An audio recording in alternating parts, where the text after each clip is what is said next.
নমস্কাৰ। বহুদিনৰ মূৰত কেমেৰাৰ সন্মুখত আহিছোঁ কাৰণ আজি মনটো ভাল লাগি আছে।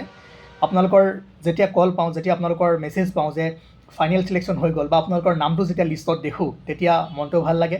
আৰু কষ্টবোৰ যে কৰি আছিলোঁ আপোনালোকৰ কাৰণে 1% হ'লেও যে মোৰ পৰা হেল্প পাইছে, সেইটো মোৰ নিজৰে এটা ভিতৰৰ পৰা মনত ফূৰ্তি লাগে আৰু সেইটোৱে আৰু কাম কৰি যোৱাৰ এটা শক্তি প্ৰদান কৰে।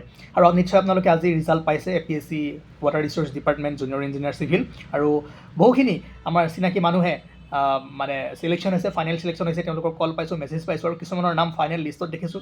গতিকে PWD ৱাটাৰ ৰিচোৰ্চ দুইটা যদি আমি মিলাই দিওঁ, মেক্সিমাম ষ্টুডেণ্ট চিলেকশ্যন হৈছে, যিসকলে কোৰ্চ লৈছিলোঁ বা নাই লোৱা বা ইউটিউবতো চাই আছিলে, যিসকলে মেছেজ কৰিছে, ফোন কৰিছে, সেইটো আজি বহুত ফূৰ্তি লাগিছে। সেইকাৰণে মই আপোনালোকৰ ওচৰত মই কৃতজ্ঞ, বা এইখিনি যে জনাইছে ফাইনেল চিলেকশ্যন হ'লোঁ, ভাল লাগিছে, থেংক ইউ এটা যে দিছে, তাতকৈ আৰু ডাঙৰ একো নাই। আৰু এইটোৱে বহুত ফূৰ্তি হয় আৰু কি ক'ম, আৰু ভালদৰে কাম কৰিব মন যায় আৰু কষ্ট কৰিব মন যায়। গতিকে ৰিজাল্টবোৰ পোৱাৰ লগে লগে মনবোৰ ভাল লাগি যায়। যদিও এইকেইদিনত অলপমান কিবাকিবি বেলেগ কাম কৰি আছিলোঁ, মন চন ইমান ভাল নাছিলে, তথাপিও আপোনালোকৰ খবৰবোৰ পাই বহুত ফূৰ্তি লাগিছে।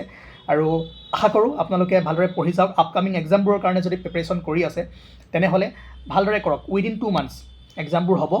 গতিকে ফেব্ৰুৱাৰীৰ মাৰ্চৰ মিডলৈকে 2025ত যিমানবোৰ এডভাৰটাইজমেণ্ট ওলাইছিলে, মাৰ্চৰ মিডলৈকে চব শেষ হৈ যাব এক্সাম পাতি। প্ৰত্যেকটো ছানডেতে এতিয়া পৰীক্ষা থাকিব। যিমান পাৰে সিমান ভালদৰে পঢ়ক, আৰু মই নেক্সট উইকৰ পৰা যদি পাৰোঁ আৰু ভাল ভাল কুৱেশ্যন, ভাল ভাল কণ্টেণ্ট দিবলৈ ট্ৰাই কৰিম। Thank U.